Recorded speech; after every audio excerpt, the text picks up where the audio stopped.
ojú abẹ lẹ́yìn ìgbà tí ìwà àti mọ̀mọ́ tẹ̀tí fi ra yín ṣe ẹ̀sìn àwọ́rọ̀ǹsìn ẹja wá ka nǹkan táwọn èèyàn sọ má rò pa àgbàgbé ìwọ náà o but ẹja ka nǹkan táwọn èèyàn sọ. This is strictly about you. Wọ́n ní àǹtí Kádíjà ìyẹn ojú abẹ. I am writing this directly to you. I want to say I am truly sorry that this is coming at a time when people are dragging you back and forth across social media. First thing first nípa yẹn ní pé anybody tó bá ti wà nù blogging, fracas, analyzing people, they can chop dragging at any time. Kò séyàn tó hàn lè drag, kò séyàn tó hàn lè sọ̀rọ̀ sí. You can ṣe kíni, you can chop dragging at any time. So wípé wọ́n drag ẹ lọ́wọ́, of course when they are dragging you, this is the best time for other people that hate you to drag you as well. So there is no sorry there. And let me correct another notion. Ojú abẹ, for you to even tell anybody that they should not talk about you and your husband, you must be mentally unstable. This is social media. Ọ̀rọ̀ tó bá ti ṣẹlẹ̀ lórí social media, orí social media láti máa sọ, kò dẹ̀ sí nǹkan tí bàbá ńlá anybody máa ṣe sí.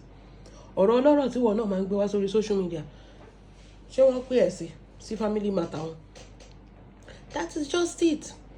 Ẹni yẹn wá continue. Ó ní màá sọ orúkọ ẹni yẹn tí bá ti parí. Ó ní I know the internet is noisy right now, but the truth is this is the exact period I was privileged to see the two videos that triggered this writing. I came across them at the same time, and I felt such a heavy burden in my heart that I know if I don't write this down right now, I might never find the right time to say it. Kà síwájú, ẹsẹ̀ kejì. I am usually, when you are in fracas, you are in fracas. You write an update, you make a video, you analyze, you comment, fracas is fracas. Nobody should be telling us that I am not this person, I am a good person. If you're a good person, you will not even ganusi. You will just look and look away. That is it. You will look and you will look away. In God, ganusi, my dear, is a fracalized stuff. You are a fracas person. Benny. Ọmọ rere kọ́ ló máa update lórí social media. Ọmọ rere kọ́ ló máa ṣe fídíò lórí social media. Ọmọ rere kọ́ ló máa ṣe comment lórí social media. Benny. In fact, comment máa ń dùn yàn gan ju show lọ. Rí wẹ́rì. Apá kejì àbẹ́sẹ̀ kejì ni. I am usually the first person to stand up and shout that a person's relationship is nobody's motherfucker's business. They made it our business. We did not go to their house to ask them that báwo lẹ ṣe ń ṣe. Ṣé wọ́n ṣe bẹ̀rẹ̀ sí ń dóra wọn ni? They put it in our face. They were shoving each other left and right. They were dragging each other on live video. They were saying, báwo ló ṣe máa sọ pé kò pa live yẹn? Báwo ló ṣe máa sọ pé babe, stop, babe. We were against my will ni mo wo video yẹn. It was shown against my will. So in this skinny, the audience are innocent. Now you and your ọkọ gbàrọgbì tó lọ gbé ẹ̀yin méjèèjì ní ọ̀rọ̀ yín ò yẹra yín tí ò yẹ kó yẹ bẹ́ẹ̀ tó bá yẹ pé ẹ dàgbà ẹ lọ́pọlọ ni kò yẹ kẹ́ máa bára yín jà lórí social media. You should have waited outside social media and discuss whatever you want to discuss. But your Gbewudani is halẹ̀mọ́ èèyàn lórí online. Báwo lèèyàn ṣe máa halẹ̀mọ́ fóònù? Torí I don't understand. Ẹ̀yin tẹ́ máa halẹ̀mọ́ fóònù. The person is not in front of you. The person is not in front of you. The person is online. So you are not seeing the person. That you cannot touch, you cannot speak to. You don't even know the person. So you made Ojuabe and her husband made their business our business. And in force we video against our way. We go ganusi. Atibenusi bi ketun. Àti yọnu sí bí kò sí nǹkan tí anybody lè ṣe sí.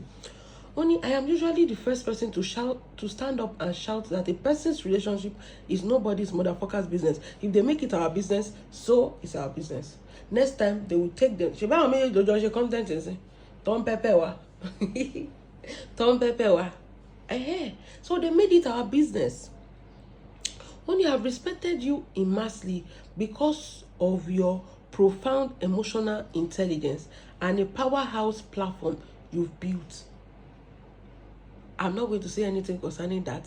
Oju Abe is just a blogger. So why the Oyinbo yẹn go take Oju for blogging? Is there any special thing about blogging? I'm not watering you down because I don't understand the powerhouse there. Line the refinery. Okay, Kasiwaju. Only because of your real life experience, your relationship advice is always so strong, grounded, and impactful.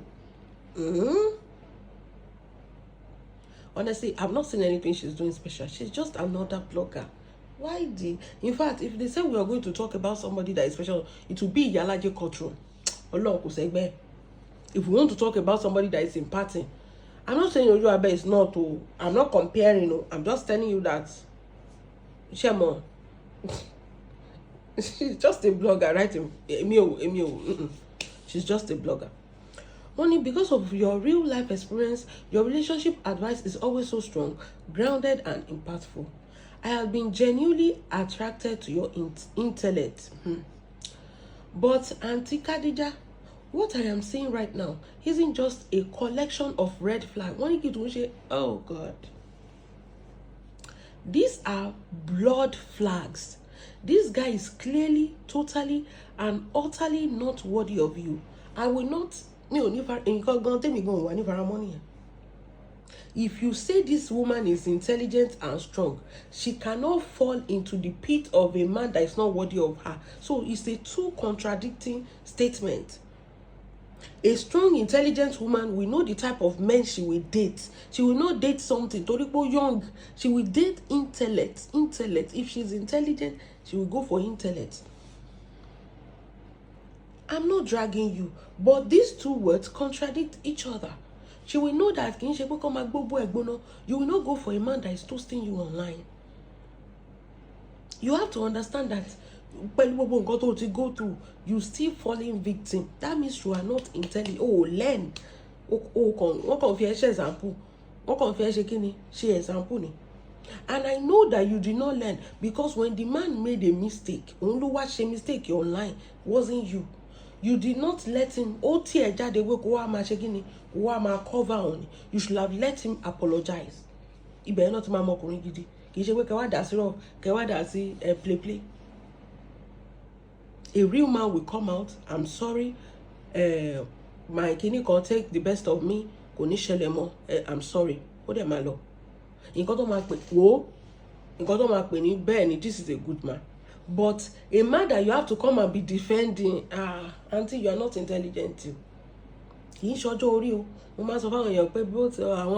old and young, they are all stupid. You know what I'm just trying to say.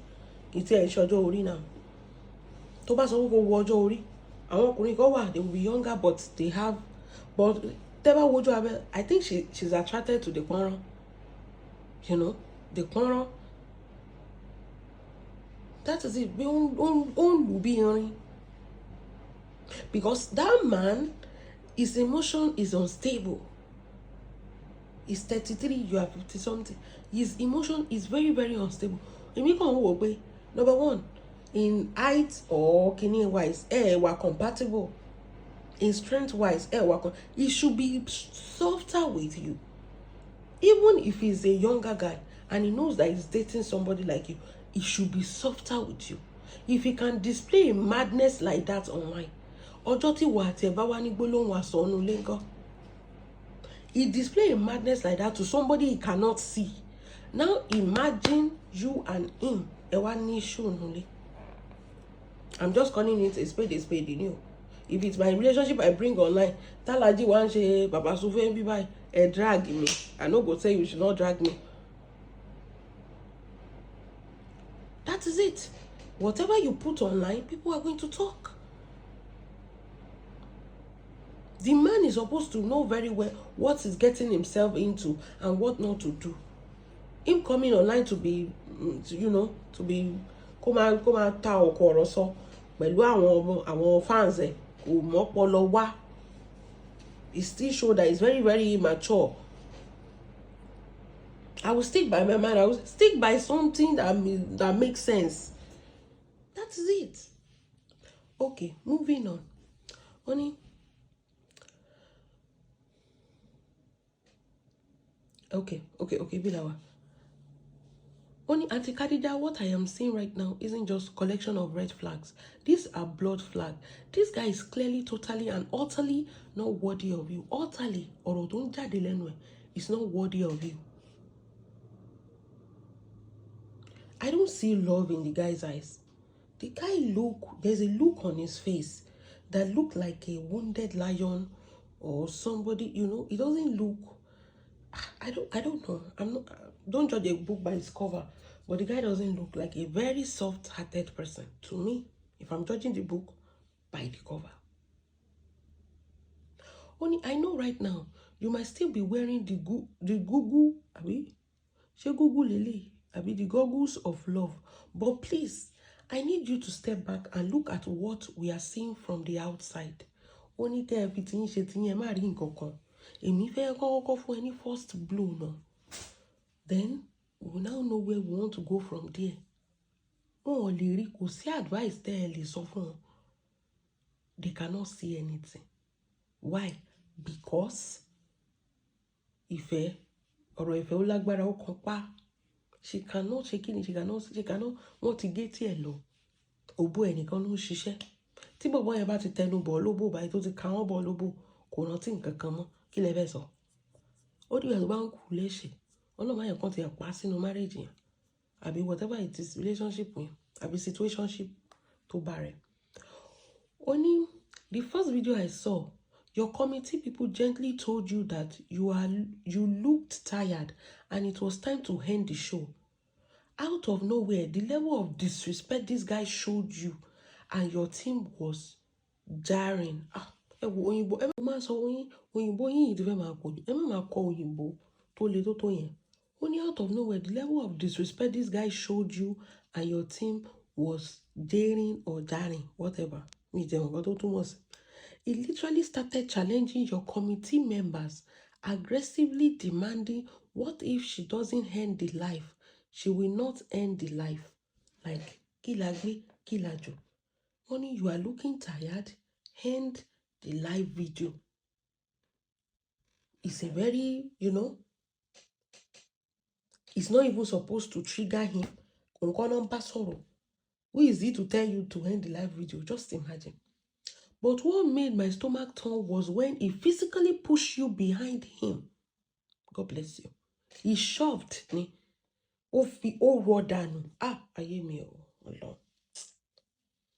And now you dey fight for the man. Hold down tight.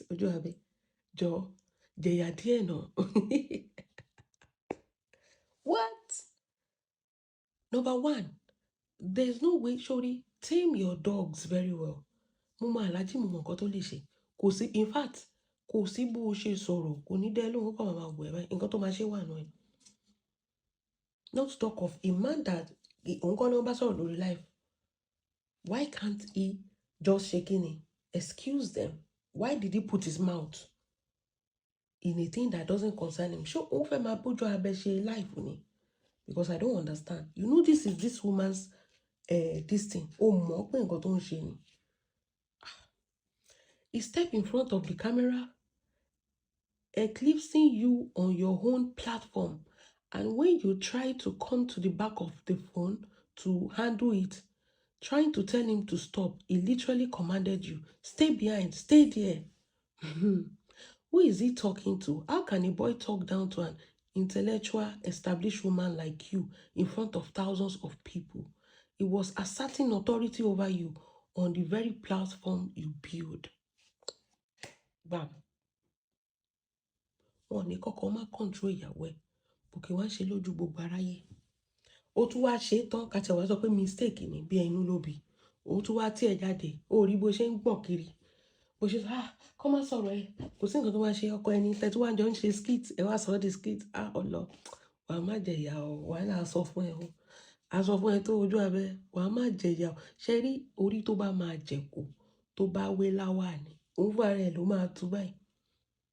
A very damaged man ló máa tiẹ̀ síta pé kó wá máa defend òun nígbà tó bá ti ṣe nǹkan tó wrong. That is it. It's not hatred. It's the truth. The man, you don't let him apologize and that's it play. Ọjọ́ tó bá máa nà ẹ́ náà, ó máa mú that's it play ni o. They don't learn. You are covering his bad habits. Ó máa ṣe sí ẹ.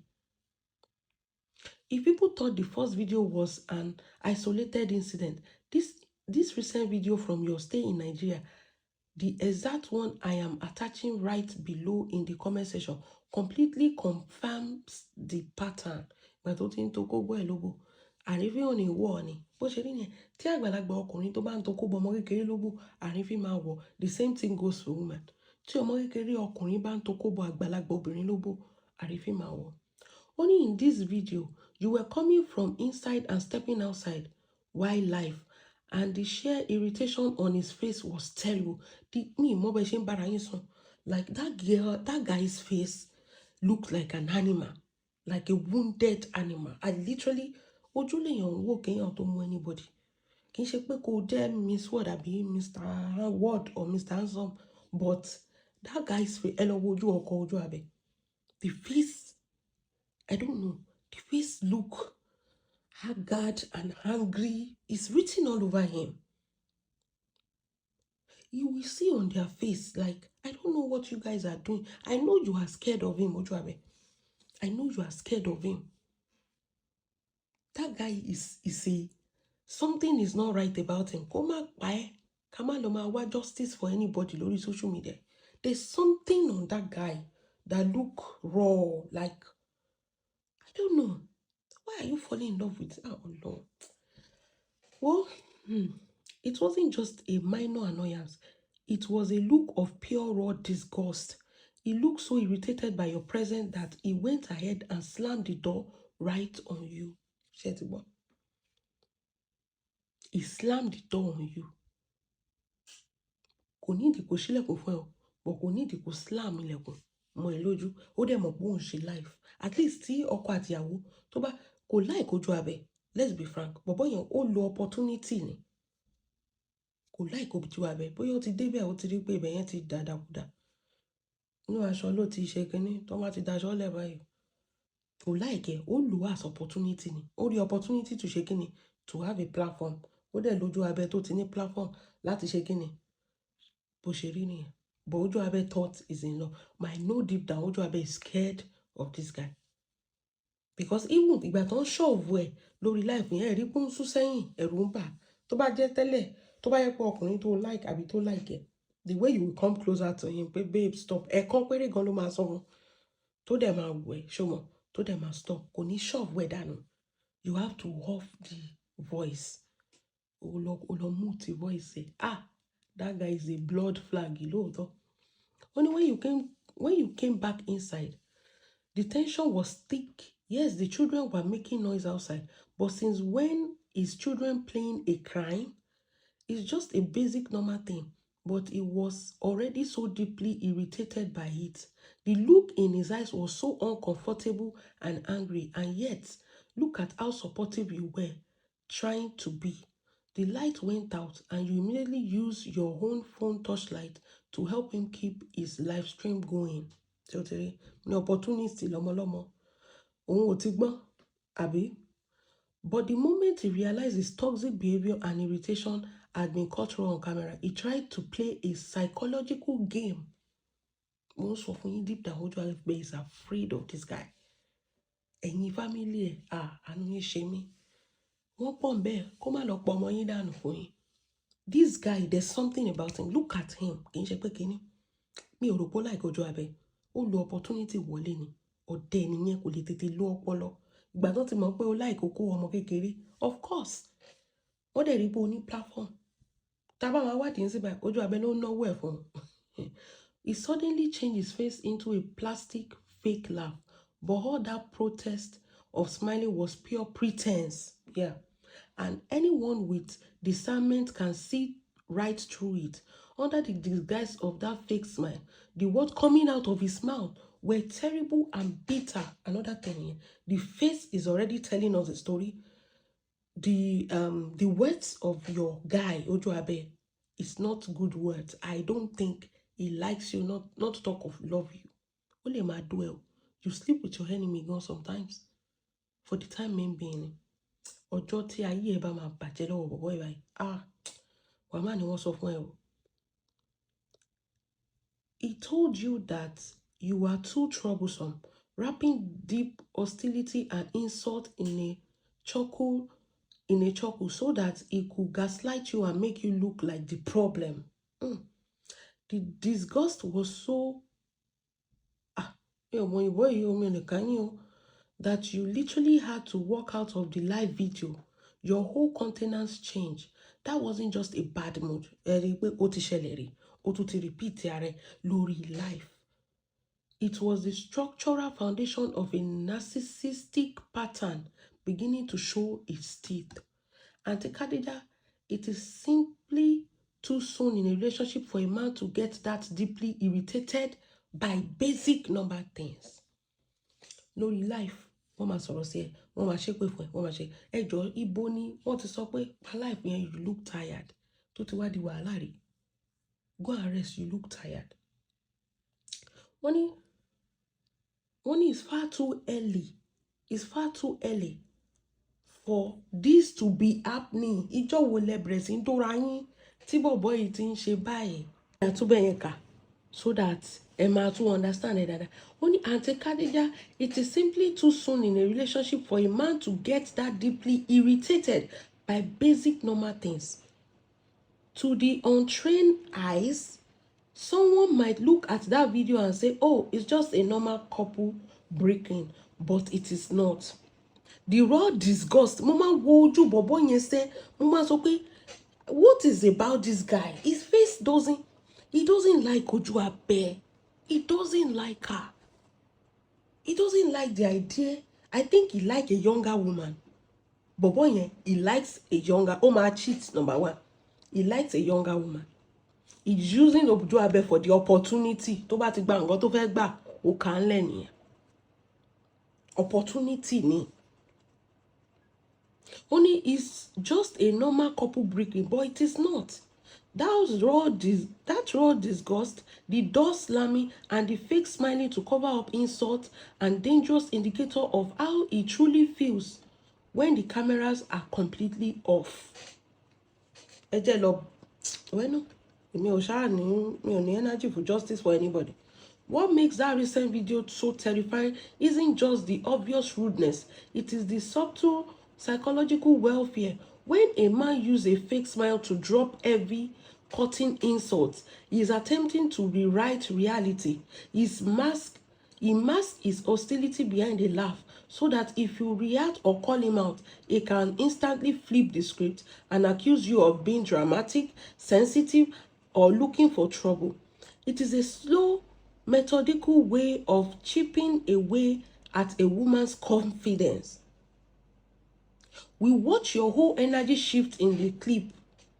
The vibrant, confident woman who commands audience look momentarily drained, forced to walk away just to keep the peace in her own space.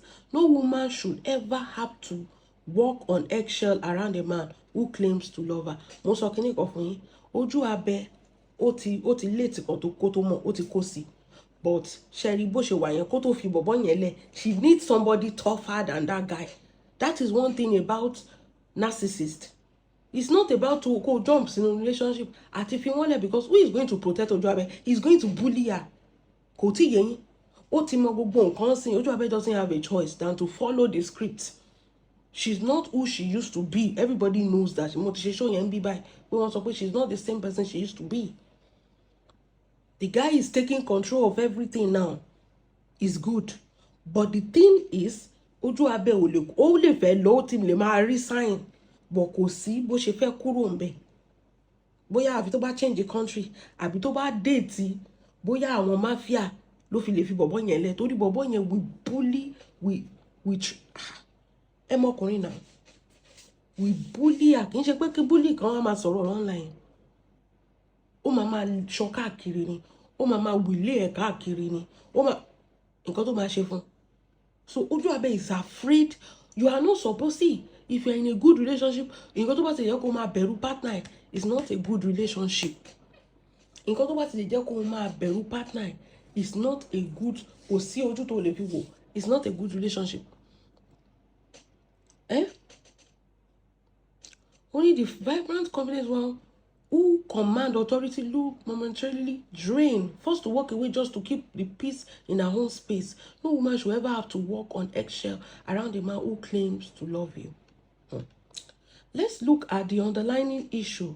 Dispassionately, as the relationship expert you are an intelligent giant. You are a self-made woman who has survived, conquered, and built a legacy with your words and your wisdom. Sherry, torí pé o ti jẹ̀yà, torí pé o ti conquer, doesn't mean that you still not suffer or you still not fall into the same thing that you're running away from. Only most of you, lọ́rọ̀ ọkùnrin.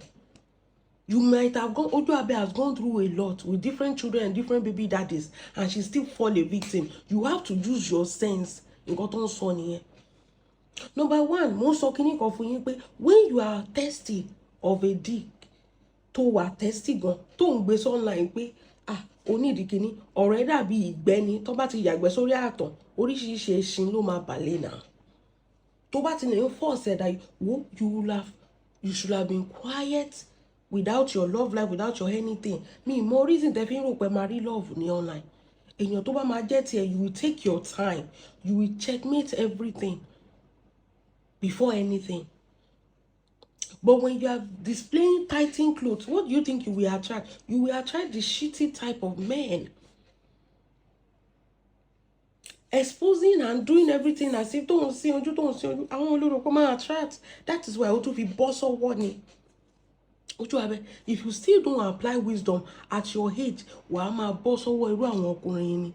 Kì í ṣe pé kíní, kì í ṣépè, kì í ṣe wọ́n ṣépè fún ẹ. It's you that doesn't understand how many times ló tó fẹ́ conquer, ló tó fẹ́ jẹ̀yà, kó tó understand. It will be happening for the rest of. Wàá kàn máa rò pé ṣó o lórí ọkùnrin ni. Why are you this miserable? It's your own fault. It's your own fault. Because ìwọ ló ń attract this type of men. Àwọn ọkùnrin gidi wà ń ta. Jumping from one small boy to another small boy. Ti Pamela yẹn tó ti fi ẹ̀ṣẹ̀ sí yẹn, ó yẹ kó ti yẹ. Ó rí pé báyẹn ń sọ pé wọ́n sì fẹ́ wọn. Sórí ẹlẹ́ẹ̀kejì, wọ́n sì fẹ́ wọn, kò dẹ̀ sí nǹkan tó máa ṣẹlẹ̀.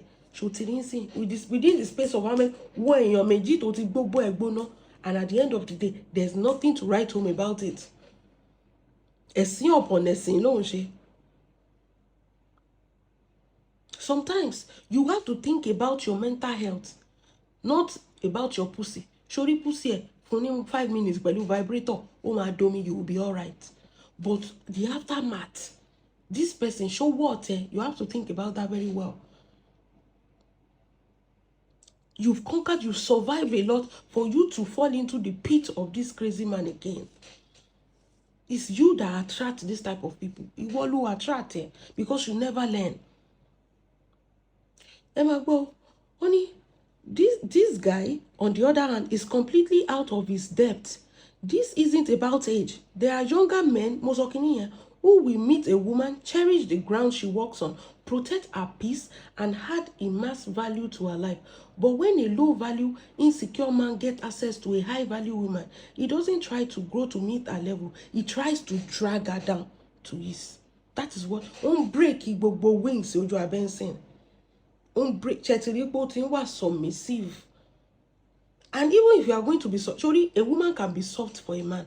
But she handle any. Kì í ṣe lórí bed yo. Torí gbogbo ìgbésí ayé yín, bó bá ṣe lù yín bí irin ni.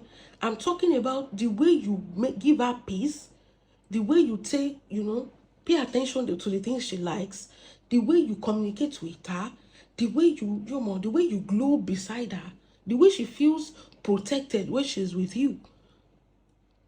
Báwo ni ọkùnrin ṣe máa jágbe mọ́ àwọn kìíní ẹ̀ lórí phone tó dẹ̀ mọ̀ pé wọ́n ní your highest gifter, bọ̀bọ́ ẹ̀ ló lé wọn lọ.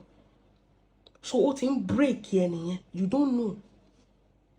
Or maybe you know you are afraid to go because ó mọ̀ pé bó ṣe wà yẹn, you know that he's strong enough. Ó lè lù ẹ́, ó lè ṣe gbogbo ẹ̀. That is, ó lè jẹ́ pé ó ti bọ́ há, ó mọ̀ bó ṣe fẹ́ ṣe. But my dear, let me tell you, there's always a way. The way ni pé date somebody stronger than him. That is the way to break his spirit as well. You have to go. Tó bá lọ sìn, ó kàn sún yẹ ẹ̀ sọ́jọ́ iwájú ni. It's not going to change the ojú abẹ́. It's never going to change. I'm not telling you to leave him. But there are so many things that is inconsistent in this guy. That is inconsistent. There's so many things. There's so many flags. But what you like it, money mo wojú ẹ. Even ṣé mo pé kíní tí mo kà. Could you believe that mi ò tí kà? Mi ò tí kà o. Mo kàn kà bí òkè ẹ. Mi ò tí ẹ rí bó ṣe gùn. Mi ò tí kà.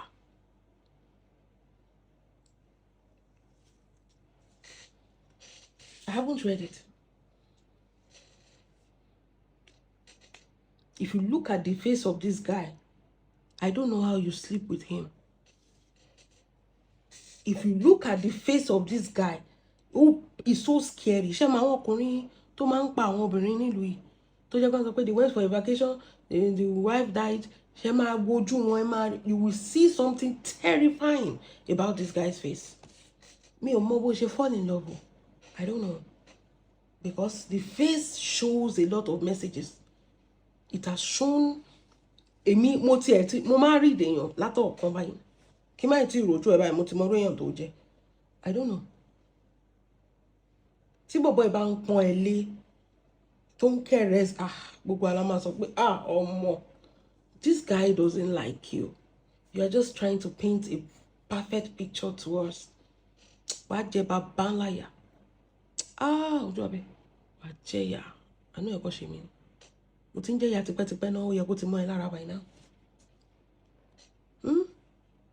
That first video where he challenged your committee and pushed you behind him wasn't just a random outburst. It was highly symbolic. He wants you behind him. He wants to be the primary authority figure on a platform he did absolutely nothing to build. Exactly. If he's going to control, he's supposed to control the house. What is he doing on your platform? Is he fans fans online lẹ́tí mọ́ra but kò ní authority láti lọ sórí platform ìgbà tí ń ṣe pé joint kìíní lélẹ̀. He eagerly reap the benefit of your hard work. Mo sọ pé ojú abẹ ló náwó púpọ̀ bọ̀ ẹ gbàgbé tó bá tẹ̀yàn tó bá gbé wèrè wá ló máa gbé wèrè. Does that guy even look like he has money? Ojú abẹ ló náwó ẹ̀ fún. He eagerly reap the benefit of your hard work, the visibility, the status, the travel, but is simultaneously resents the fact that he owes it all to you. To suit his own bruised ego, he relies on public dominance and disrespect to convince himself that he is the one in charge. But a real man doesn't need to silence a woman or slam door to prove his masculinity. Shetty. Kíní ìpọ̀ kí ló dé? Ẹ ti fẹ́ pa mí ni. Ẹ wo bí tá a kà dé ó tó bí a kì í fi ṣe live sódà. Ó ti tó sí. Ó lọ fà ẹ̀yin èèyàn mi. Àánú ẹ̀ ṣe mí ni.